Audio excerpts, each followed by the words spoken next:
Welcome back. Baganagaan deebitan, baganagaan dhuftan.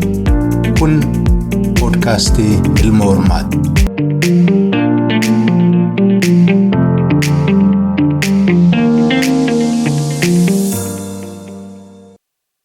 Ashama kabajamoo hordoftoota podcastii Ilma Hormaa. Akkam jirtu? Nagaadhaa fayyaadhaa jajjabaattu. Akkam maaliif jirtu? Maaltu haaraa? Egaa abdiin qaba waan kitaaba fakkaataa irratti sagantaa takka immoo qophii sadan takka hamman danda'e walitti maca'ee isinii dhiyeesse warri waa dubbisuu barbaadda warri xiqqoo oral tradition irraa xiqqoo achi baatanii waan isin dubbisuu barbaaddan yoo ta'e irraa waa argattan numa jirtan jedheen abdadha. Egaa kanuma irratti dabalee kan inaan dhaammachuu barbaadu warri ofii waa dubbisuu jaallattan waan ofii dubbistan immoo ofuma qobaatti osoo hin taane nama kaaniinis qooddachuu sila namni biraallee keessa hordoftoonni waltajjii kanaa dubbisanii sila irraa waa faayideeffatan namni jedhee yaaddan yoo jiraattani kottaa waan ofii dubbistan afaanuma fedheenuu haa ta'u jechuun addunyaa keessa facaanee jirra. Kanaaf afaan Xaaliyaanii ta'e Jarmanii Araba ta'e Ispaanish ka fedheewu waan dubbistan ofiis waan barreessitan warri qabdan yoo jiraattan kunoo teessoon kiyya kan Telegram eenyu chaanalii kana gubbaatti barreeffamee jira. Achirraan naqunnamuu dandeessan isinin keessummeessaa waan hubattan nu hubachiisa waan nu dubbisuu malu jettanii yaaddanis nuun qoddadha. Xiqqaatu namni kurnan 15 tokko irraa faayideeffachuu waan danda'uuf addunyaan egaa nuyi gariin keenya nama biraarraa faayideeffataa as geenye waan intarneetis haa ta'u waan kompiitaraa kanaa waan kitaabaa walirraa ergifachuun nama waliin dhaammachuun kun aadaa warri godhattan jechuun akkuma kiyya yoo jiraattan dhiyaadhaa isinin keessummeessaa isinirraa dhaggeeffannaa kophaatti waa hundoon fixatinaa jechuufni kanuma. Egaa sagantaan hadhaa kun xiqqoo oduudhuma waan kana aadaa godhanne naaf fakkaata. Torban kana waan mul'ataa turan keessaa warra garii namni garii sababa jiruutiinis haa ta'u miidiyaa kana jala deemuu dhabuudhaan namni hordofne yoo jiraate siidhumaaf waan amma gaanfa Afrikaa kana keessaa fi Middle East mul'ataa jiru hariiroo Masriin bakka tokkotti warri Imiraat immoo bakka garii irratti Somaalee, Itoophiyaa, Sudaan, Eritiriyaa kana laalchisee waan mul'atan addunyaa kana keessattis waan egaa warri mootii guddaan jajjedhaniif hojjetan waan fakkaataa irra waan jiruufi dubbii amma erga warri Somaaliilaand beekamtii mootummaa Israa'eliin argataniin boodatti namni gariin waan amma dura mul'ate jechuun warri lola addunyaa lammaffaa san duras jechuudha rakkoon uummanni Yahudaa jedhamu kun keessaa Awurooppaa keessatti isaan mudataa ture irraan kan ka'e bakka qubatan dhabuudhaan gara amma Horn of Afrikaa qubachuudhaaf saganteeffatanii tattaaffataa akka turan ture irraa dubbatama. Sanas walitti qabeetan East of Afrikaa keessatti uummata Yahudaa Awurooppaa kana keessa rakkatan lola duras lolaan boodattis qubsiisuudhaaf tattaaffii godhamaa ture. Sanarraa seenaa haga gabaabduu tokko hambana hubadhe isiniin qooddadha. Kanaaf hadhaa isiniin jedhagaa dursee suuraa tokko kan warri Times Magazine maxxanse sana isiniin qooddachuun hin jalqaba san walaallee kolfinu jechuu kooti. Kunoo akka argitanutti mootiin warra Ameerikaa biyya ammaa Greenland jedhamtu sana bineensa naannoo sanatti beekamaa ta'e jechuudha. Sana gubbaa kaasanitti kolfaa jiran xiqqoo jalqabbiidhaaf nufillee sanumaan haa kolfinu jechuu barbaadeeti. Egaa oduun kan biraa warri hiriiraa magaalaa Minneapolis keessatti uummanni mootummaan humnaan jechuudha baqataa fi waan baqataa fakkaataa buqqisuu irratti sababa qaallittiin sunis ajjeefamteen gariin namaas hojiidhuma dhaabee hiriira godhaa ture sanarraa oduu waan argadhe jechuun suuraadhuma viidiyoo garii isiniin qooddadha kunoo haa waliin daawwannu. Kunoo akka argitanutti uummanni magaalaatti kan hafe hin fakkaatu. Akka himanitti guyyaanis akka malee qabbanaa egaan warri biyya qabbanaa jirru kun nutti mul'atu namni fagoo jiru immoo haalaan guyyaa qabbanaa kanatti uummanni akkuma jiru yaa'ee kunooti balaaleffataa jirra nurraa deemaa nu miidhinaa ka jedhu egaa xiiqii wal qabatanii jiran ta'anaan pireezidaantiis dhiyoo kana achuma tutture dubbiidhuma arrabni Sumaalee irra jajjabatee Sumaalee irratti jajjabaatee jira egaa hin dhiisne uummanni gaarii fakkaata gabbahee kunoo diddaa isaa agarsiisaa jira jechuuf hin jedhe sanyii garaa garaa namni ta'e. Viidiyoo sakandii 30 taatu kanas onlaayiniidhumaan argadhe manni gabbahee waan inni jedhaa jiru qooqa sana dhiise nuyi waan sana amplifaayi gochuuf miti waanuma suuraadha mul'atu akkuma argitanuuf malee sagantaa uummanni bahe sana qooda fudhanne isa qooqa sana ol kaasuuf miti siinuu rakkoo qabde. Egaa kun akkuma argitan kana uffata kunoo ittiin of xaxee uummanni gabbahee jechuudha. Mata hiyyeessaa kana nurraa fixinaa jedhee falmataa jira egaa. Warri ankoobarriitu uummanni gabbahee mirga ofiitiif hiriira godhe nagaan itti dhiistanii meesuma dhugaa dubbadhaa. Keessaa warri mirgaaf qabsaa turtan hamma mootummaa taatan isuma dhugaa nama biyya sana keessatti namni gabbahee karaa nagaatiin hiriira bahee mootummaa sana balaaleffatee galuu danda'a. Mirga kana qabaa achiin geessaniitu uummata kana. Suma kana egaa asuma irratti isinii dhiisaa. Katti aanu yeroo baay'een waltajjii kana gubbaatti deddeebi'ee addunyaan jijjiiramteetti bara 1970 jiru sagala para jedhaan ture. Egaa dubbii sana namni baay'een warri beekumsa qabu bifa garaa garaatiin ibsaa turani. Moogaa addunyaan amma jirru kana keessatti maaltu dubbatame osoo hin taane eenyu dubbate sanarraa gatii waan kennuufi mootii warra Kaanaadaa kunoo Switzerland irratti bakkuma amma warri ijaarree ganna dheeraaf ol gahee waan hojjechuuf deemu akkaataa hiyyeessatti hin ciratu waliin marreetu sanarratti waan inni dubbate kunoo waliin warri dhageenyoo jiraatte xiqqoodhuma irraa fuudheen addunyaan dur beeknu sun ka seerarratti heerri addunyaa akka jedhu jette ijoolleen Oromoo dubbattu sun hin jiru jedhe duris ituma beeknu jala deemaa turre amma hin jiru sun dhumateera kan jedhu waan inni dubbate xiqqoodhuma haa waliin caqasnu. Let me be direct. We are in the midst of a rupture, not a transition. For decades, countries like Canada prospered under what we called the rules-based international order. We joined its institutions, we praised its principles, we benefited from its predictability. And because of that, we could pursue values-based foreign policies under its protection. We knew the story of the international rules-based order was partially false, that the strongest would exempt themselves when convenient, that trade rules were enforced asymmetrically. It seems that every day we're reminded that we live in an era of great power rivalry, that the rules-based order is fading, that the strong can do what they can and the weak must suffer what they must. Akka dhageessan addunyaan jijjiirama irratti hin jirtudha. Qiyaamaadha. Rapture jedhe. Dhoohee jira gubbaa gaditti gara gaggalee jira. Amma dura waan seeraaf maarree jedhame sana jechuudha kan himamaa ture. Walakkaan isaa cinaan isaa kijibuma ta'utuma beeknu waliin deemaa turre amma hin jiru. Wal dorgommii warra humna qaban jidduu deemaa jira. Gaafa barbaadan seera sanas duris ta'u kanuma humna qabuuf muraa turan amma immoo sunuu hin jiru. Hiyyeessi gaatti rakkataa kana gaa beekuun gaariidha jechuun amma dura bifa inni jedheen ta'ullee baatu akkaataan addunyaatti ilaallu kun inni nama duraa miti. Yaanis uumee miti.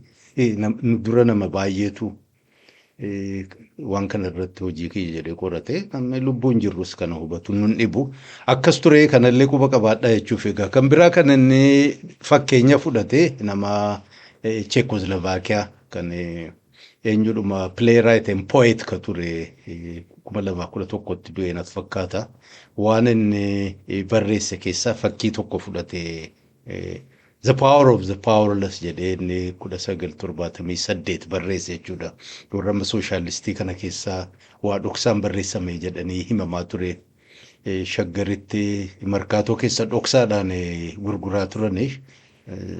Sooshaaliskii ka jedhamuu fi kan isa kanaa faallee jechuudha. San keessaa fudhatee kan namni fakkeenyuma tokko fudhatee warra waa dukkaa ililliis waan akkanaa gurguru ganama qaqqa'ee daawwitii bakka hojii isaa jechuudha. Long live maarree kuma biyya keenyatti mana barnootaa keessatti dur dargi astamaariin akka burmuyaanu ka jedhu mafakkirii jira bakka hundatti. Itti amananii osoo hin taane mindaanis jiruun barsiisaa gadaantii waan taateef mafakkiriidhuma quubsaniin kaadiree fi darga baaleetu jiru gaarii jiraataa ture ammas waanuma akkasii fakkaata hin beeknu gaafa guurraa jirra waan inni sababaa sanarraa kaasee jechuudha biyya hacuuccaan itti jirutti namni mataa gad qabate jechuudha jechuun barruun isaa bal'aadha dhugaa keessa jiraachuu kana fakkaatu gaa inni ilma burjaazii wayiiti. Ammoo biyya sooshaalistii sana keessatti guddate kanaaf namni fakkeenyaaf wazaadaraawi ምናምን ለዘላለም ይኑር ka fakkaattu sana ganama gabba'ee inni kaa'aa isa qofaa miti ollaan marti isaanii jechuudha magaalaa keessa namni jiru hundinuu maxxansa takka footoo amma akka dur beeknutti ka Mangistuu Hayilamaariyaam ammas kana bakka hundatti namni maxxansa fannifata magaalaa guddaa bilboordii suuraa isaafaa jira. Inni musliima ta'es inni maal kanaan dura waan abbadnu jedhaa ture bartidhu jiruu isaatiif jecha abbada. So kun martinuu namni hundinuu waan kana itti amanee miti maaliif godha ka jedhu egaa namichi barreesse warri mootummaa didu kun gaaffiin isaanii jalqabaa kunooti barruusaa irraa waan an fudhe xiqqoo tokkodee isiniin qooddadha. Egaa baranni barreesse sanatti jechuudha. Awurooppaa gara bahaa kana keessatti rakkoo mul'ataa turetu sanarraa ka'eeti diddaa dissent jedhanii mootummaa diduudha kanarraa gaaffii jajjabaadhaan jalqaba barruudhuma isaa'oo maalinni eenyunni warri amma waa didan jedhanii qabsaa jiran kun eenyunni yaadni isaanii kan isaan ittiin didan kun eessaa dhufee maalinni faayidaansaa of danda'anii wanti isaan hojjetaa kun garam nama geessaa hawaasa akkamiin jijjiiraa akkuma argitan jechuudha. Gaaffiilee kana kaaseeti kan inni barruu toora fuula 70 maal taatu kana ka barreesse. Sanarratti akkuma argitan namni dukkaa qabu sun gabbaasee workers of the world unite kan amma namichi dubbate. Maaliif kana hojjetaadha? Maaliif kana akkas godha? Maal inni dhaamsi qaallicha akkana godhu sun ummataaf jechuu kan dabarsuu barbaadu. Dhugumaa waan kana jaallatee fedhii isaatiin agarsiisaa jira. Moo jiraachuudhumaaf kana godhaa jira. Gaaffii akkanaa baay'ee gaafata barreessaan kun baay'ee irratti kan bareedaa gaafatu. Yoo ofiif fakkeenyaaf waan biraa jechuu barbaade jechuudha abbaadee dukkaasanii in ayyamamaa fi fakkeenyaaf jedhe yoo amma abbaan giroosarii kun ani nan sodaadhe kanaafan gaaffii tokko malee hayyee jedhee mataa gad qabadhee bula ka jettu sana yoo itti kennan akkuma amma kan wazaadarrii sana maxxansiisan qalbii guutuun hin godhamu hin godhu egaa gaaffii kana bal'inaan kan ni barreesse sanarraayyee mootiin dubbate kunooti waliin caqasnu. In 1978, the Czech dissident Václav Havel, later president, wrote an essay called The Power of the Powerless. And in it, he asked a simple question: how did the communist system sustain itself? And his answer began with the greengrocer. Every morning, this shopkeeper places a sign in his window: "Workers of the world unite." He doesn't believe it. No one does. But he places a sign anyway to avoid trouble, to signal compliance, to get along. And because every shopkeeper on every street does the same, the system persists. Not through violence alone, but through the participation of ordinary people in rituals they privately know to be false. Havel called this living within a lie. The system's power comes not from its truth, but from everyone's willingness to perform as if it were true. And its fragility comes from the same source. When even one person stops performing, when the greengrocer removes his sign, the illusion begins to crack. Egaa kun akkuma dhageessan sirni kooministii sun egaa hammeenyatti isaan fudhatanii kan inni jiraachuu danda'eef irra jireessi namni mataa gad qabatee hayya jedhee jechuudha. Buluudhaaf waan inni hojjetu dhugaatuma beeku garuu mataa gad qabatee namuu jechuudha. Akkuma amma biyya keenya sirna dargii kan wayyaanee ammallee jechuu kan wayyaanee sana maayyii namni dadhabatee sirna amma jirus kanuma uleedhaan warra didan warra xiqqoo hafuura baafachuu barbaadan kaan biyyarraa ari'anii kaan ajjeesanii kan amma jirus yaada isaa dhiyeeffachuu hin danda'u firiidam hin jiru.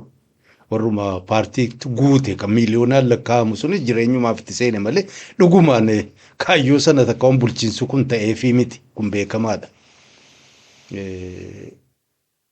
Kan agarsiisuu barbaade amma sirna addunyaa kana keessatti illee warra humna qabu jalatti mataa gad qabannee jiraataa turre haga yoomitti jechuudha. Tokko tokkoon eenyu akkuma qaallichi dukkaa sana waa gad baasee workers of the world united jedhu sana isu dhiisne tokko tokko namni dhiisuu jalqabnaan sirni sunis sanuma keessatti amma jabaa fakkaatu kunis namumti mataa gad qabachuu jalqabnaan malee ituu namni mataa gad qabachuu dide laafiinsi isaas kanumarraa maddaa jechuu isaati. Egaa kun bifa hedduutiin waan hubachiisa jedheen yaada warri humnaan nama bitaa jiru kunis namni mataa gad qabatee abaluu kiyya abaluu keenya jejjedhus dhugaa akkan taane hubatuunis gaariidha. Hundaan osoo hin taane hammi tokko biyya sana keessa barameera jechuun ammaa miti hiistirii isaa gad duuba deebine olaalle irra guddaa uummanni biyya sanaa keessaa warri indijinas ta'e namoota biyya alaarraa dhufan baharra ce'anii dhufanii ganna dheeraadhaaf bitamaa waan turreef fakkeeffatee mataa gad qabatee jiraachuun aadaa ta'ee jira. Isaanuu deebi'anii jechuudha dhaloonni isaanii miidhamee guruppii biraatiin jechuudha. Isaanis mataa gad qabatanii kaan cabsee inni humna dhabes amantii isaa maalummaa isaa hunda isaa mataa gad qabatee jiraachuun aadaa ta'eera. Kanaaf manni nu fudhatee jedhanii of sobuun kun badaa gaarii miti. Meetiriksii biraatiin laaluun danda'ama. Inni guddaan amma mirga qabaname akka barbaadetti gurmaahu karaa nagayaatiin biyya isaa keessatti yaada isaa ibsachuu, hiriira bahuu, barreessuu, miidiyaa garaagaraa ijaarratee jechuudha mootummaa sana qeequu, piraayim ministeera qeequu akka taayee danda'an godhe immoo hidhaan darbatamuu. Kun kan agarsiisu warra dubbatee takka yaada isaa ibsate miidhame sana isaan osoo hin taane warra sodaate sanatu humnaan nama bulchaa jira haqarra dhaabbatee nama bulchaa hin jiru dhugaan qabu jechuudha. Bakka wayii rakkoo jirti kanaaf siisaa qaniina laalan jedhee sodaata. Propagaandaadhaan namarra caalanii jechuudha. Instituushinii jajjabaa ijaaranii namarra caaluu uummata of jala bulchuu dadhabuurraan ka'e humni jiru humnaan sodaachisuudhaan hidhuudhaan olii gadhamaasuudhaan kun numa dadhabama dargiin dadhabee Hayilasillaaseen dadhabee wayyaaneen dadhabdee jarri kunis amma waggaa 8 jiranii almost miilli jalaa citee jira magaaluma xiqqoo keessatti jijjiraataa jiranii. So inuma diigama cubbuun bakka itti danatetti namni yeroodhaaf mataa gad qabatee jiraatus guyyaan gaafa siin dhumte namuu akkuma jedhame sana eenyutti saayinii ala kaayyate sana gabbaafachuu eenyu mana deebisuu gad baasuu diduufaa jalqabaa. So Amma danda'ame saayikilii kana keessaa bahuudhaaf mirga namaa kabajuu jalqabuun bareedaadha. Taayyee faasee dhamaasuu silaa dhiistanii isaaf kasa fakkaatu kumaatama jira. Inni faa isin ijaaree jechuudha gaafa namni tokko akka saree bataskaana seentee isin jibbaa ture sana isatti isinii dhaabbatee galatan beektan malee. Oduun biraa waan amma akkuma amma warri Minisootaa gabba'ee warri Minneapolis falme sana kaampaanii warra amma teek kaampaanii jedhama kan amma kunoo Google kanas Meetaa kunoo kan isin Feesbuukii fi Instaagiraamii WhatsApp, TikTok warri kana keessa daddalagdu warri sadarkaa maarree irra jirtu suni waraqaa iyyannaa barreessanii jechuudha miidhamaa jirra. Uummannis miidhamaa jira. Kun dhaabbachuu qabaa jedhanii isinis qooqa keessan dhageessisaa jedhanii hogganoota isaaniittis iyyatanii xalayaa isaan barreessanii. Kunooti waliin ilaaluu dandeenya. Gaggabaabaadha wanni isaan jedhan mirgatti qabdanii sirna kana mootummaa kana akka namuu beeku warra kanatu warra kaampaanii kana ofirraa qabu Amaazoniin dabaleeti gaafa mootiin marraa lammaffaa kana eebbifamu dubbee isaa akka jiran isaani. Jara kanatti iyyataa jirti gaa namni kaampaanii garaagaraa ammam isaan dhagahanii hin dhageenye hin beeku. Wanti garaa nama nyaatu yoo jiraate kubbaaniyyaan kun baay'een isaanii kan jiraatan ummatuma amma tuffatamu kan ummatuma dhabamsiisuuf isaanitti bobba'an kanatu ka Afrikaa jiru kan Eeshiyaa jiru Feesbuukiif maarree kana gubbaarraa ka oolee bulu biddeena isaanii ka ta'e isaa ammoo akka irraa sooman waan hin beekneef ittiin miidhamaa jira jechuuf hin jedhe silaa filmaanni kan biraan baay'eetu jira. Hin beeku namni waltajjii isaaniirra dhaabbannee kana caalaa hamaa dubbachuu hin dandeenyu. Kun isin jira quba qabaadhaa isiniin jechuufi. Oduun kan biraa Qaataar fi Soomaaliyaan waan amma humna bahaaraa irratti ilaalchisee biyya isaanii irratti walii galtee wayii mallateessaniiru. Sakkiirutiis nageenya biyya isaanii walumaa galatti akkuma suuraa jalqabuma sagantaa kana gubbaatti bitaa mirga godhee isin agarsiise sana qoodamee jira namni gartuun tokko warra Israa'elee fi Imiraatii jalatti seenee jira. Gartuun tokko immoo Saawud Arabiyaa, Masrii, Qaataar kana jalatti dhaabbattee jirti. Oduun kan biraa warri Imiraatii erga Saawudiin itti garagaltee asii warri Arabaas baay'een isaanii dugdatti galuu jalqabnaan fiiganii dhaqanii warra Hindii waliin isaanis diffeensa akkuma Soomaaliin goote kana diffeensa agriimentii fi biizinasa kan biraa irratti illee walii galtee istiraatejik diffeensa agriimentii fi waan biizinasaa garaagaraa irratti godhee jira. Fiigee dhaqee jedhanii warrummaan Hindii guhiman sa'aatii 3 qofa turee deebi'ee walgahii sana walii galtee sana marrateessee jechuudha. Kanas quba qabaadhaa. Saawudiif Suudaanis waliigaltee haaraa mallateessaniitu. Kanaan dura dahaabaa warra Suudaan kana gara Imiraatii geeffamaa ture. Amma warri Saawudii lakkiinuma bitata jedhanii ofitti harkisanii jiran. Kanas quba qabaadhaa bareedaadha. Oduun kan biraa kan torban darbe isinii himeera warri Saawudii fi Masrii kun jeneraal kunoo eenyu Aftaar jedhan san kan Liibiyaa sana ofitti harkisuuf tattaaffii godhaa jiranii ilma isaa ofitti waamanii isa kanas maallaqaan gargaaraa jiran na fakkaata warruma Imiraatirraa fageessuuf tattaaffii godhaa jiranii naannoo inni to'atu jalatti waan isiin ergaa turte gara amma Rapid Support Force sanatti meeshaa wayii ergames xayyaaraan tumaniiru. Isa cinaattis warra Aljeeriyaattis fuula deeffatanii Aljeeriyaanis akka jalaa as deebitu namuu kaambii ofii ijaarrataa jira. Gama naannoo keenyatti deebinee ilaalle Horn of Afrikaa jechuudha. Suudaan, Eertiraa, Itoophiyaa, Jibuutii, Somaaliilaand, Soomaaliyaa. Uummanni kun silaa waliin mari'achuu kasarraa malu 21st century waliin dubbatee waliin jiraachuu keessa hogganoonni aangoorra jiran. Kana dadhabuu isaanii irraan ta'e namni biraa jechuudha. Suudii fi Imiraatii takka immoo Suudii fi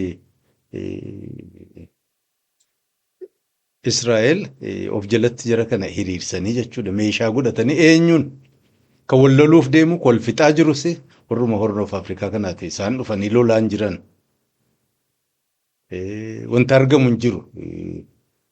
Wanti isaan barbaadan as jira. Warra waa qabutu waan ofii fudhachiisuu irratti wal fixaa jira malee achi bobba'ee warri Horn of Afrikaa jiru kun gara biyya Arabaa deemee takka immoo ganda isaaniitti achi siqee waa argachuuf wal fixaa hin jiru. Waan ganda isaarra jiru kana jarri kun cirachuudhaaf bobba'anii jiran jechuudha. Turkii irraa hin hambise fakkaata. Turkiinis gamaa baruma warra Saawudii kanaa jirti. Akkuma beektannu Turkii fi Masrii fi Suudiin kun wal dorgommis isaan jidduu jira. Hammamee firummaan kun dheeratee deemaa hin beeku. Ammoo tattaaffii godhaniiru warratti Imiraatii kan ofirraa xiqqoo goflaa qoochoo irraa bubuqqisaa jiran fakkaata. Kun egaa waan inni warra Itoophiyaa godhus hin beeknu. Ankoobareen isaanuma irratti isaantu ijaarrate isaanuma irratti hirkattee jiraatte gamaa gamanaan gaafa gabaanitti danatu colloomanii jalaa bahammoo achumatu taa'anuu guyyaan itti dhiitii arguuf jiraanna. Kaan walgahii amma biyya Swiizerlaand Daavoositti faranjiin walgeessu sanarratti mootiin Somaaliilaand Israa'eel affeerteeni akkuma kunoo suuraa gubbaatti argitanutti achirratti argamanii turanii irbaataa mootii pireezidaantiin warra Israa'eel qopheessa irratti jechuudha. Isaaqtu qopheesse warri Somaaliilaandis isaaqe nutis isaaqe isinis isaaq waliin jedhan fakkaata. Kun suuraa abbaa xiqqoo tokkoo fi waan pireezidaantichis X gubbaatti barreessan isiniin qooddadha daawwadha.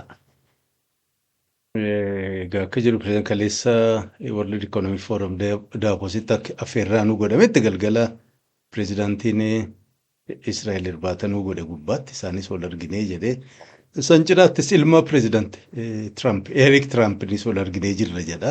Suuraas maxxansee jira kunoo bakka irbaataa irratti pireezidaantii waliin ilma pireezidaantii Ameerikaa waliin egaa maaltu deemaa jira hin beeknu egaa jarri kun warra transactional woomata argamee jira gara itti deemu egaa situ beeka. Kan biraa warri pireezidaantiin Ameerikaa eenyuruma ofii Board of Peace jedhee ijaarrate sanaan mootolii biyyoota baay'ee affeere warri hin affeeramne yoo jiraate egaa warruma Filisteemii fi warra amma faranjiin sab-saharaan Afrikaa jettu uummata gurraacha. Kana mootummoota isaanii namni tokkollee mootummaan tokkollee irratti hin affeeramne. Warra Arabaa keessaa baay'eedha fakkeenyaaf akka amma warrumaan hayye jedheeyyuu fudhate jechuudha affeerraa sana Bahareen, Morookoo jirti, Azerbaajaan gara amma jarris musliimumaa, Ijiptiin jirti, Indooneeshiyaa, Joordaan, Paakistaan, Qaataa, Saawud Arabiyaa, Turkii, Imiraatii fi Uzbeekistaan itti seenanii jirani. Warri Awurooppaa keessaa gariin isaanii hayye jedhanii warri eenyu hin ta'u jedhanii biraa hafan akka Deenmaark, Faransaay, Noorweey, Sloveeniyaa, Swiidin, Beeljeemii fi Ispaanyaan hin taane Kaanaadaa erga eenyuusaa Maark Kaarneen sun dubbii godhee boodatti dallanii na fakkaata irraa hambisneerra jedhan na fakkaata disinvaayited ta'eera. Egaa hedduudha biyyi affeerame gariin isaanii ammallee hin deebisne. Chaayinaanis affeeramteetti, Ruusiyaan affeeramtee jirti. Kooriyaan kan biraa Taayilaand kanneen egaa maal inni dubbiin kanu fakkaataa maaltu nama sodaachise yoo jettan Somaaliilaand kan amma soddaan Trump kaleessuma bakkuma deeboo sanatti maaster pilaantii jedhee waa wayii dhiyeessee jira arguun ooltan achi gubbaatti egaa biyyattii Gaazaa sana akka isaanitti guddisan manatti ijaaran industirii maarree ijaarra jedhee jira. Kun hundinuu ogguu godhamu hin jirtu warri Filisteem yaadni isaanii keessa hin jiru. Sodaan guddaan kan jiru dhiiroo warra kana buqqisanii Somaaliilaanditti qubsiisuuf deemuu laataa akka jedhu. ta'uu danda'a. Ilmi namaa kun waan haaraa miti jechuuf hin jedhe. Namni hundinuu bakka irraa aslii irraa dhufe namni beeku xiqqaadha bakka irraa dhufne hin beekne.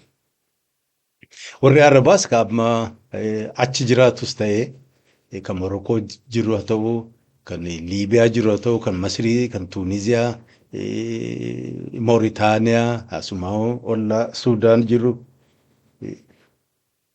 Yeroo booda dhufe achi qubate warri Adiis kan Niwuziilaan jiru, Awustiraaliyaa jiru, Kaanaadaa jiru. Ilmi namaanuma sosso'a. Buqqisanii fidanii qubsiisuu danda'u. Wanti ta'u hin jiru. Arabni tolaan amma biyyoota isiniin jedhe kan Afrikaa keessatti bakkuma amma kun Siiriyaa kana fa'aa maarree isaan qubatan Oma hammeenya dalaganiiti. Afrikaa kanarraa dammee ilma namaa gurguraa ture. Ilma namaa manatti gubee gandarraa balleessee waa hunda hamtu hojjetaa ture isaanuma naf fakkaata. Sun waan duriiti ammoo manni gaazaa waan kun isaanirra gahuun karaadha. Karaa miti sun taane nama danda'ama ilmi namaa buqqaa ka'ee bakka biraa deemaa. Yeroodhaaf ilmi iyyaanni humna qabu waan barbaade namarratti hojjeta. Beekamaadha. Kanaaf kanuma irratti wal qabatee erga warri mootummaa Israa'el Somaaliilaand kanaaf beekamtii kennaniin asitti namni dura akkas godhamaa ture ka jedhu ni jijjira. Warra Ayihudaa kana East Afrikaa keessa qubsiisuudhaaf 19 jalqabu 19 duwwaarraa jalqabee jechuudha tattaaffii godhamaa ture ka jedhu seenaan hin jira bakka garii irra barreeffame. Sanarraa waan gaggabaabduu an irraa fuudhanis ni qoodadha. Inni dura warri British jechuudha. Yihudaadhuma Awurooppaa keessa jiru fidanii East Afrikaatti qubsiisuudhaaf sagantaa qabaataa turan tattaaffiillee godhaa turan. Bakki isaan qubsiisuu barbaadan fakkeenyaaf Keeniyaa keessatti ganda keenya Kitaalee fi Eldoret jedhama nammee karaa mooraa baqataa Kaakumaa ture ni beeka. Achi qubsiisuuf yaadanii turan jechuudha. Bakka kanarratti xiqqaatu eenyu guddina bakka olaalanii eenyu square maayilii 5,000 almost 12,000 square kilometer naf fakkaata. Achi qubsiisuuf yaanneen tutture mariin godhamaa ture. Rakkoo katti ta'e egaa warri adii Anglo-Saxon Protestant jettiin Keeniyaa keessa warri turan akkamiin Yihudaan nuuf fiddanii ka jedhuun diddaa agarsiisaa turan. Keessaa warri Yihudaan dhufan jedhamee kan yaadamaa ture. Warri hiyyeessa Raashiyaa kanarraa Ruumaaniyaa irraa waan ta'eef warri kun hiyyeessa homaan qaban aadaan isaanii, amantiin isaanii, amalli isaaniillee kan namaa waliin waliigaluu miti akkamiin kana nuuf fiddan jette qeesiin paastaroonni warra Protestant fa'aa olola irratti oofaa turan jedhan akkam nutti fiddanii. Kun hin tutture warri gariin immoo lakki warri kun hiyyeessa yoo amma fiddanii isaan kana qubattani bifti isaanii adiidha. Warri gurraacha Afrikaa keessa jiran immoo isaan kana arganii jechuudha.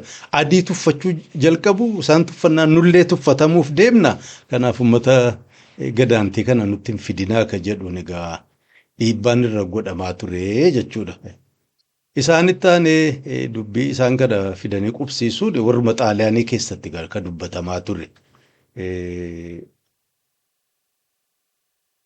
Akkuma Xaaliyaaniin dhuftee shaggariin qabatte jechuudha. Yeroo sanatti iyyanii dubbii Yihudaa biyya sana jirtu nu laalaa ka jedhuun maabarree warra Yihudaa biyya Xaaliyaanii jiru Uniona della Comunità maal jedhama afaan Xaaliyaanii durin beeka ture amma irraanfadheera na ijoollee jiru namni beeka ture. Jarri kun egaa iyyannaa godhaniin Giraaziyaaniin akka waajjirri isaanii kan jaarmiyaan hawaasaa kun shaggariif Direedawaatti banamu hayyama godhee fi ammoo kan Direedawaa sana hin milkoofne na fakkaata akka isaan egaa himanitti warri barreesse jechuudha. Yeroo sanatti Yihudaanis hedduun turre shaggar keessatti fakkeenya olaalanii toora falaashaan toora 54 ka taatu warri Yaman irraa dhufte 61 warri Xaaliyaanii 25 Yihudaa jechuudha. Awurooppaa garaagaraa irra immoo Yihudaan dhufte xiqqaatu 38 ka taatu. Kanaaf namichuma jaarmiyaa sana bakka bu'aa ture Jabuttii ka jirtutti warra Somaaliilaand jirtutti mataa ta'e jedhaniini tattaaffii godhaa turan Itaaliyaan kanaan hin dhiisne marraa tokko gara amma Goojjaam sanatti laga Xaanaan bakka jirutti geessinee qubsiisnatti. Masolooniin kan barbaadaa ture yeroo sanatti yoo amma isaan kana asii qubsiisne Arabni Musliimni kabajaanuu kenna ka jedhu tokko. Yihuudaanis nu jaallatti amma biyya warri Ingilizii geessee egaa yeroo sanatti 1917 labsee fi Paalestiin qubsiisaa ture. Achitti isaan qubatan sana caalaa nageenya isaanii tiksuuf lafa bilaashaa isinii kenninee karaa isinii bannee waa hunda qopheessinee biyya Itoophiyaa kana keessatti yoo qubattan warri Musliimaas Yihudaan nurraa fageesse jettee gammaddi warri Yihudaas nama keenya nuuf dhiyeessiti jette kana laallateeti gaa tattaaffii godhaa ture jechuudha. Yaadni isaanii yeroo sanatti xiqqaatu nama Yihudaa Awurooppaa kana keessaa 100,000 yeroo tokko kan isaan yaadan. Waggaa sadiif 100,000 galchuu fiduu dandeessan ka jedhuun yaadni deemaa ture. Garuu warri yeroo sanatti Zaayonistiin Awurooppaa jirtu yaada kana hin didde baay'een isaanii hin barbaanne bakka biraa deemuu jechuudha. Biyyuma amantiin isaanii jedhuun sana achuma Paalestiin achi deebi'uu barbaadaa ture. Warri Awurooppaa didee jennaan Xaaliyaaniin hin dhiisne waan ishee hin goote Yihudoota warra Masrii keessa turan barbaaduutti dhaqxe jedhan. Achis dhaqxee isin as jirtanii Abisiiniyaas waan isin taatanii beektanii nuyi xiqqaatu Yihudaa nama 500 ka ta'u isinii qubsiisuu Goojjaam keessatti jechuudha. Yaada qabna ka jedhu dhiyeessanii isaan kunis yaada kana dhaga'anii warra isaaniitti gara Awurooppaatti erganii jennaan lakki jettan malee jarri achi jirtu hin taane kunis hin fashale. Kanaanis hin hafne ammallee Masoloonii warra Jarmanii fi warra Ameerikaa kanallee hawwachuuf jechuudha. Bakki biraa halaalamu ka jiru achuma East Africa sana keessatti gaa Itaaliyaan East Africaadha gaafas biyyi. Sanaaf warra Itoophiyaa jiru bulchaa gashii isaatiif jechuudha. Dhaamsa erga innis nama bakka nuu laali jedhanii na fakkaata namooyi. Innis gabbeegaa bakka nuu laalinaa jedhu bakki kun bakka fayyaaf nageenyaaf fayyaaf gaarii ta'e jechuun maalaariyaan maarreen bakka buseen hin jirree qilleensi isaa bareedaa akka ta'e bishaan bakka itti argamu lafti isaa qotiisaaf kan malu industirii guddisuuf kana nuu laali jedhanii jennaan namni sun bobba'ee deemee uummanni isaallee jechuun bakka masgiinni barri ortodoksiitti hin dananne jechuun uummanni isaa kan amantii kiristaanaa islaama hin qabne bakka sana nuu barbaadi jedhamee bobba'ee dhaqee laaleetii gaannee maal argate biyya Booranaa kana keessa bakka argate itti deebi'ee gadhaamsi kun gara Masolooniitti ergame. Masolooniin yaada kana warra Ameerikaanuu qooddate yeroo sanatti pireezidantii Ameerikaa ka ture Roosevelt inni nuu ambaasaadara isaatti hirkate jechuudha. Xalayaanni barreesse kunoo laaluu dandeessani. Sadarkaa kanaan egaa gagammadaa turane. Hin taane sunis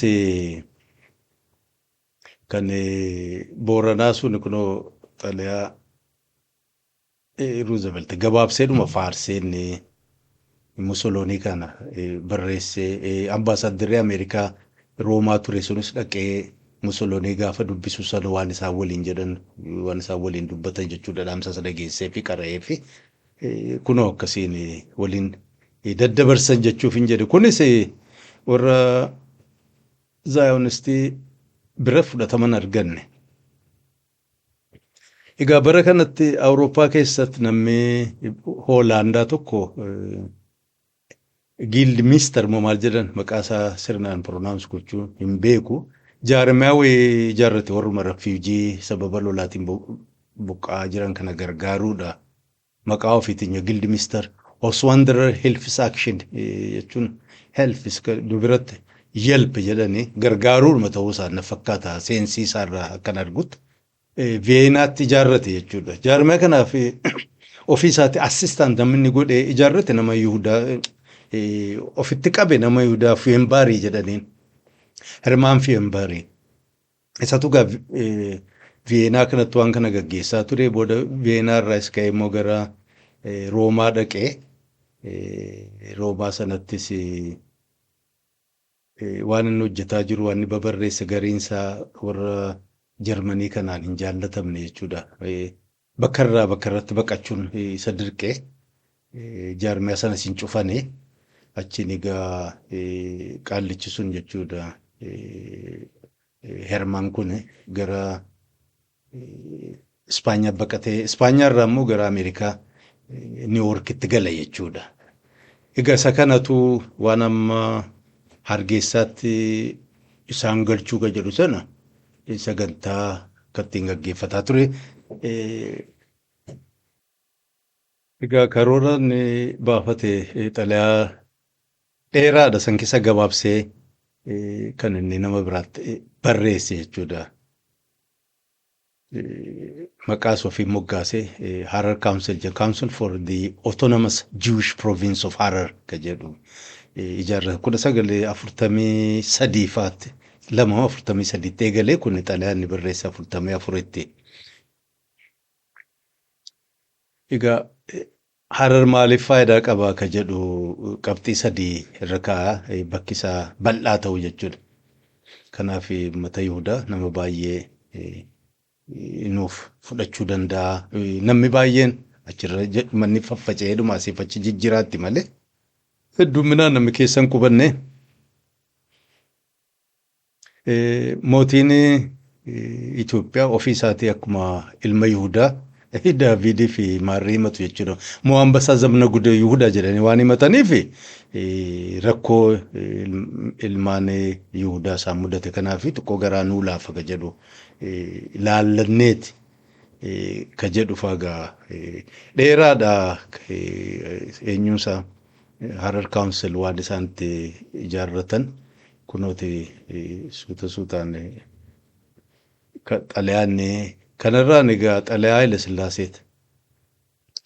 Egaa yeroo 44 kana keessatti mootummaan Ameerikaas rakkoo isaanii beekee jaarmiyaa baqattoota gargaarullee ijaaree waan jiruuf yeroo sanarratti hirkatuudha. Egaa xalayaa barreessaa namni kun yookaan jaarmiyaansa jechuudha. The Council of Maarreen Council for an Autonomous Jewish Province in Harar Haile Sillaaseetti.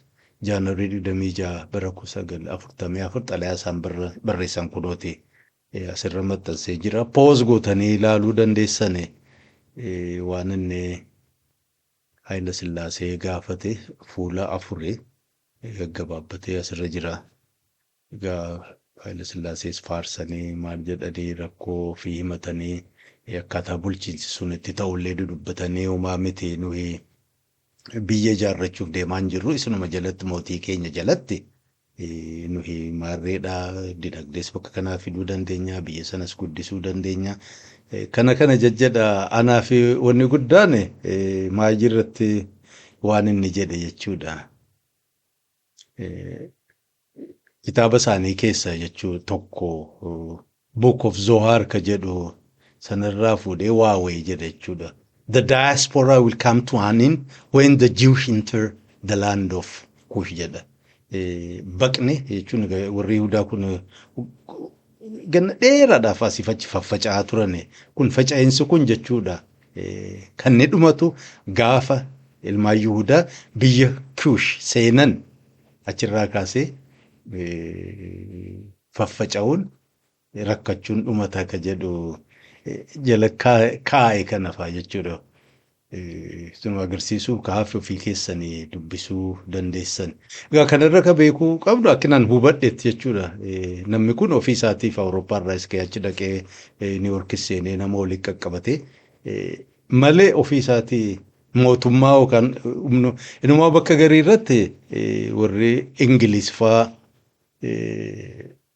inni qunnamtii godheen jechuudha. Xalayaatti barreessee jennaan isaan immoo warra Jewish Council Ameerikaa jirutti xalayaatti barreessaniiti warri kun akkamii Jewish Committee waan akkam jiraate isaan jedhee deebii kunoo warri Jewish Council ambaasaadaricha High Commissioner jedhaniin for Refugees kan England jechuudha isatti barreessan keessa kunoo xalayaan kun xiqqoo eenyu taate.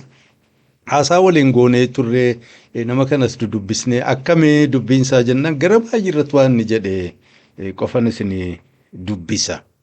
Egaa dudubbisnee jechuun qaalicha kana fiimbare yookaan hermaan kana naa dubbisnu akka inni himatetti kaawunsiliin isaanii Harar kaawunsil jechuudha.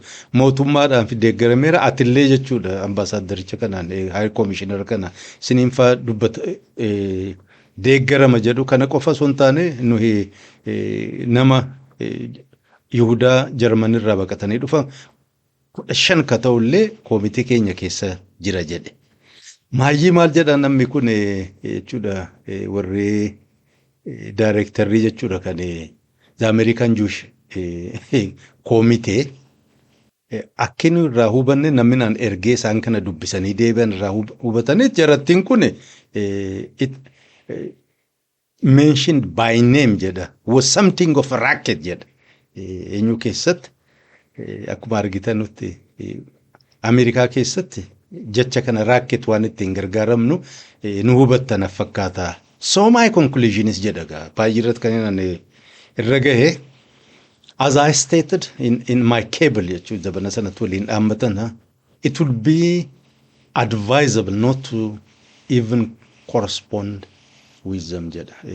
Kanaaf akka nu hubannetti jarri kun racket jechuun waa biizinasaaf waa hatuuf cirattoota jechuu isaati warra cirattoota kanaaf gorsi an isinii kennu isaanuma waliin waa walii barreessu walii dubbachuuyyuu dhaabee ka jedhu. Egaa kana ture tattaaffii warri amma Harar kaawunsil godhe akkuma dhuunfaa ofiitiin malee waa mootummaas ta'anii miti. Kabira namichi kun jechuudha hermaan kun warra amma zaayonist jedhan waliinuun yaadni isaa waliin fudhatu ture akka isaanii manni seenaadha bakka sanan turre.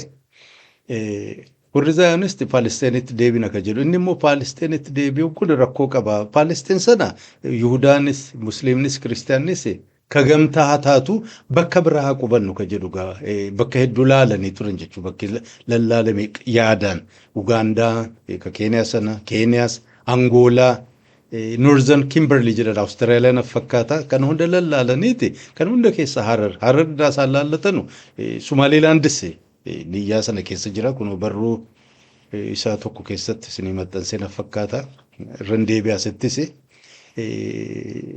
maqaadhaa jechuudha.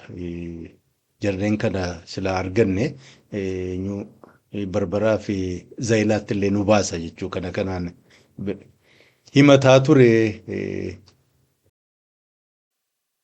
Kuma sila guuxaliyaa isaan mootii Itoophiyaa Haayile Sillaaseedha barreessan sana irratti himnetti isa faarsanii maal jedhani fi kitaabni keenya Zohaar akka jedhutti jedhanii egaa barreessan sanii fi Haayile Sillaaseenis karaa I think ministeera haajaa alaa bara sanaatiin fakkaata deebii kennee fi kunooti deebiin xalayaan deebii sanaa deebiin xalayaa isaan ergatanii kana fakkaata.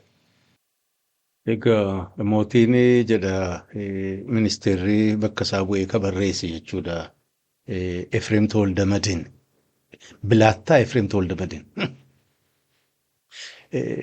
Mootiin sila rakkoo isaanii hubatee gargaaruuf fedhii qaba garuu kun sababa lola waggaa 5tiin kaka'e biyyinuu diigamte ciisanyaansaa hiyyeessisaa yoo waan gargaaramu dhabe isaafuu waan ta'u waan gahaa ta'e jechuudha hin qabnu kan jedhu himanii gara maajirratti wanni isin amma karoorri isin qopheessitan kun maqaa isaatiin waliin dabalatee guutuutti jechuudha. Ka dhaabbatu isin gaafanna ka jedhu hin taane akkana hubadhe jechuudha. Kana ture warra Yihudaa fidanii naannoo sana qubsiisuu.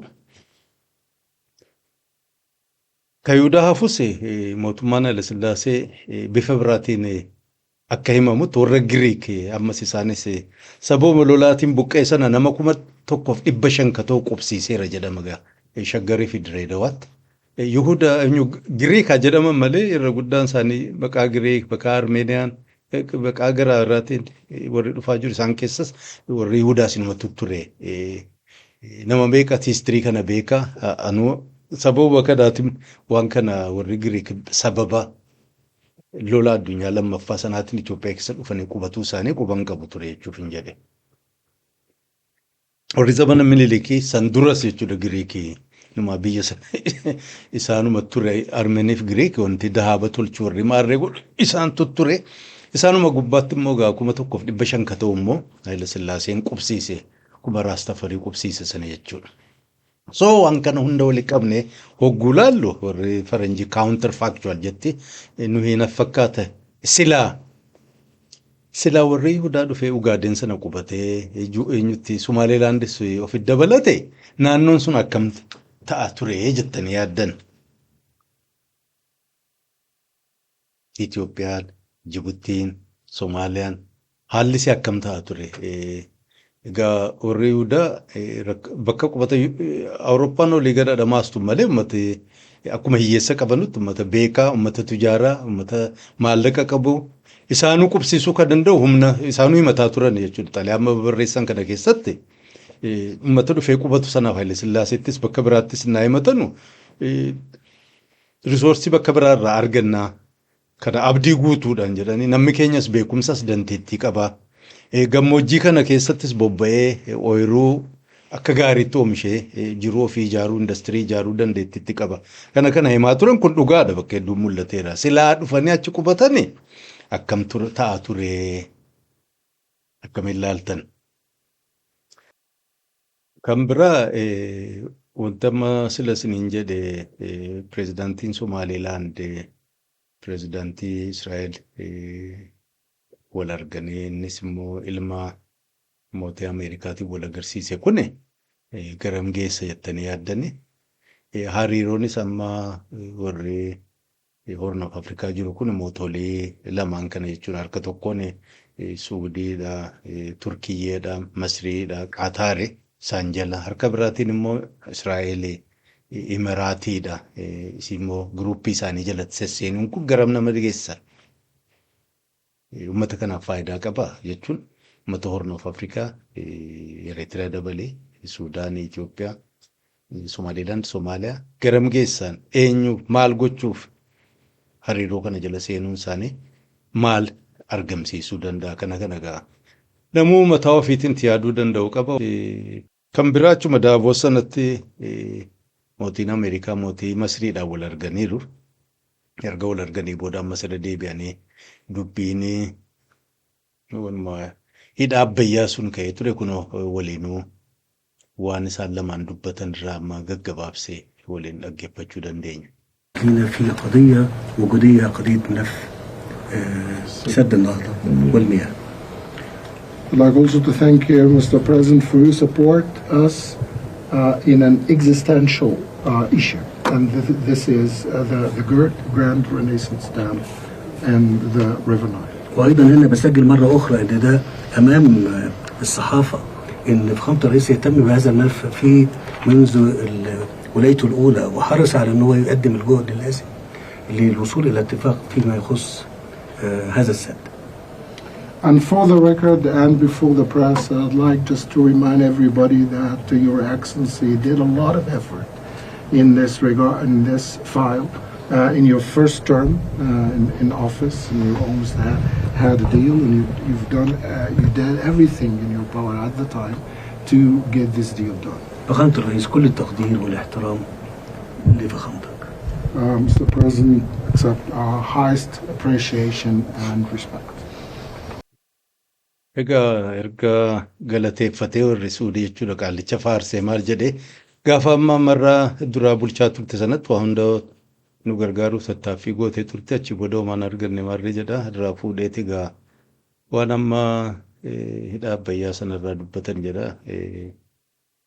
Hidhaa sana maallaqaa Ameerikaatiin ijaarratanii bishaan sila uummata hundaaf yaa'ullee ofirraa ugguranii jedha. Well, thank you very much. They're talking about the dam that's been built in Ethiopia. It's one of the largest dams in the world, the largest dam in Africa, but it's one of the largest dams anywhere in the world. It was financed by the United States, and it basically blocks the Nile River. You know, when I think of when I think of Egypt, I think about the Nile more than any other place, in all fairness, but it goes through Ethiopia. And a dam was built, a very big one, very, very big one, massive. And it was something that should have been talked about a long time ago when they were building it and financing it. So I got involved at the end of my first term, and I was going to have a deal. We were going to have pretty close to a deal.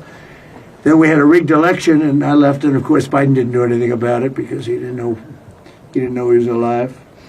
And here I come back, and it's become a very dangerous issue, the dam.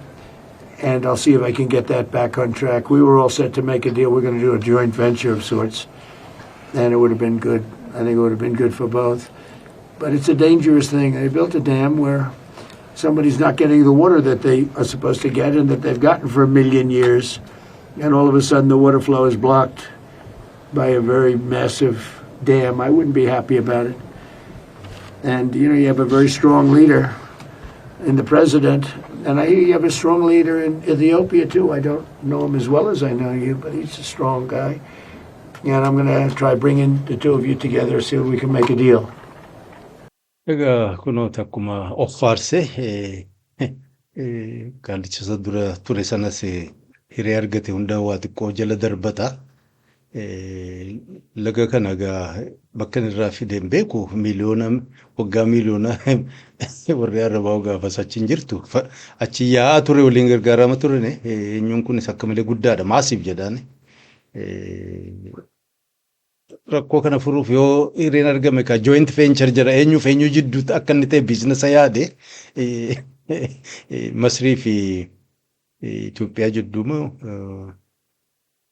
Itoophiyaa fi Ameerikaa jidduu hin beeknu. Egaa irra deebi'aa dubbii kana kaasnee marii jalqabna ka jedhu isaan abdachiise.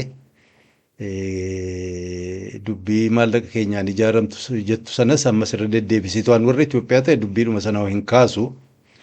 Maallaqa keenyaan ijaarranne ka jedhu sun fagoon deemsisu gubbaadhaa gulaalan dhugaa fakkaata. Teeknikaalii yoo ilaalte immoo kan namichi jedhullee dhugaa ta'uu mala maaliif jennaan. Yes, uummanni sheeriis bitateera, uummanni maallaqa ofii kontribii godheera. Garuu yoo dhugaa laalle waan sana ijaaruudhaaf maallaqni guddaan koomershaal baankii of Itoophiyaa irraa kan kenname harka 190 ka ta'u isaanumatti amane boondii isa ta'u maarree uummatti gurguranii. Sana jechuun silaa maallaqa qabaate koomershaal baankii of Itoophiyaan kan mootummaati. Bajetoo fi waan garaagaraa faayinaansii gochuun danda'an turane.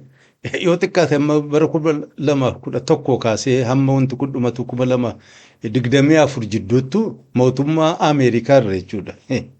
USAID fi warra kaan irraa waan isaan fudhataa turan yoo irra galchine ofiin faayinaansi gochuu dadhabanii bajetoo ofii jechuudha. Isaan irraa gargaarsa guurrataa turan sanaan jiraatanii akka inni dubbatuttis karaadha isii sana moggotuu dhiisaniiti. Amma erga ijaaramee booda faayidaan inni uummataaf qabu waan ijaarratan sanaaf akkaataa uummanni keessa jiraatu yoo uummata gargaaraa jira. Kun erga eebbisame asii warri maanuu eenyudhuma sana ganda hidhaan sun jiru jiraatan korreentii argataniiru. Gatiin korreentii uummataaf xiqqoo laf jedhee jira. Kana gaa wanti ijaarame uummataaf faayidaa buusee hin buusne sargii sana argineerra achii booda akkam ta'e warri asoosaa jiru argateera korreentii halkanii guyyaa rakasaan.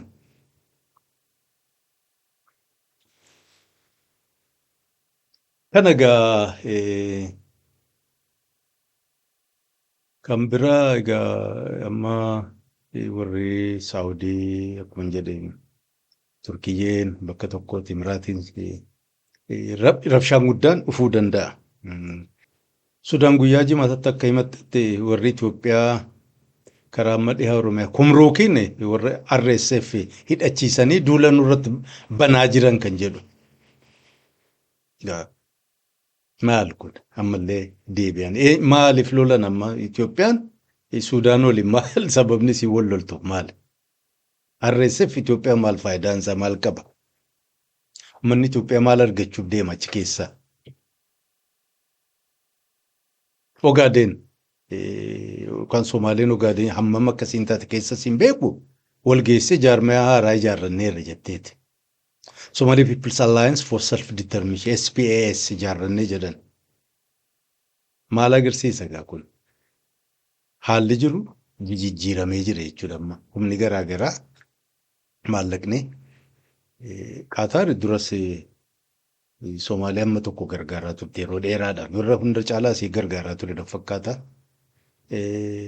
Dubbiin Somaaliilaand achiin warri Israa'el embaasii achi banachuun humna kan biraas ol makaa kaasa beekamaadha kun jechuuf joolli sun karaa miti ittiin rakkannu. Alshabaabis eenyutu duubaan jira hin beeku. Isuma dhugaa dubbachuu addunyaan akka gubbaan laallu miti. Isiinis gabaan ofii danda'a. Ogaadeenis Somaaleenis Ogaadeen ofiitti jechuudha. Karaa Qaataarinis haa ta'u kan biraa isaan gargaaranuun Ogaadeenis jajjabeessuu dandeessi jechuudha amma. Itoophiyaan gama tokkoon ittiin kumruukiin Suudaaniin rabshaa gootis Somaaleen immoo itti gochuu dandeessiidha hin beeku gaa. Walumaa galatti ammas deebi'ee maal jechuu rakkoodha. Faannoonis TPLFis warrumaan mootummaarra jirullee haalli jijjiiramuu danda'a jechuudha. Maaliif jennaan Somaaliilaand Israa'el fi Imaraatiin bakka takkatti eeguu ta'u gaa. Itoophiyaa keessattis humna isaan deeggaru akka malee itti abdatan qabaachuun barbaachisaa ta'a. Kanaaf amma allaayansiin eenyuunsi shift gochuudha. Asirraa kaasanii achi deemuu mala jechuudha.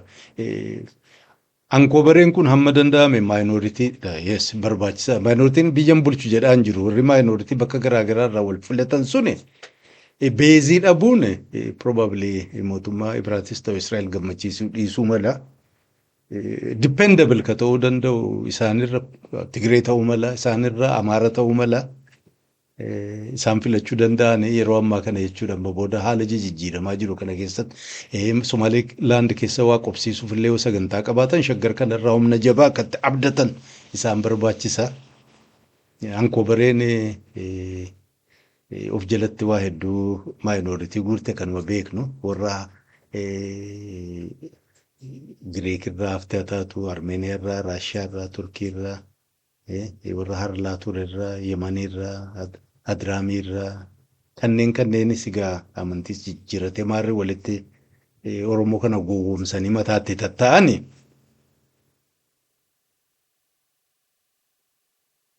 Tarii isaanis gahaa ta'uu dhiisuu malani ka biraa barbaaddachuun dhufuu danda'a. Walumaa galattuu nageenyi xiqqoo rakkisaa ta'uu mala yoo beekkatanii warri aangoorra jiran kun karaa nagaa laallatan si biyya keessa nama gowwoomsuu kana dhiisanii jechuudha. Namni isaan arge eenyu akka isaan ta'an ifaadha. Mul'ataa jira. Argee jira. Akkuma ammaa warri Cheekoslovaakiyaa waa ala kaayyatanii ofis nama sobaa turan sana fakkaata reyaalitii kana beekanii jechuudha. Ofiillee beeziin qabanu bakka baay'ee irratti hamminya dalaganiiru. Ammoo aangoorra jiraachuun gaariidha. Riisoorsiin hin jirti amma xiqqaatus siisana waan gaarii irratti yoo oolfatani allaayimantii isaanis nama waliin qaban yoo jijjiiran malee akkuma Qaallicha Venezuelaa sana halkan tokko buqqa'oo dhufa. Egaa wanta waliin argu jiraanna jechuufan jedhe. Kanuma egaa kanneen torban kanaaf qabu jalqabarraa kaastanii amma dhumaatti qalbii guutuun naa waliin turuu keessanii guddaan isin galateeffadha. Warra waltajjii kana gubbaatti yeroo baay'ee waa babarreessuun na jajjabeessitanis warri haamilee na jajjabeessitan barakaa argadha. Warri haaraa waltajjii kanatti maamila ta'anis dhiyaadhaa. Kanuma egaa yoo waa biraa argadhe yeroo biraa immoo walitti deebina hagasuu nagaan naa tura.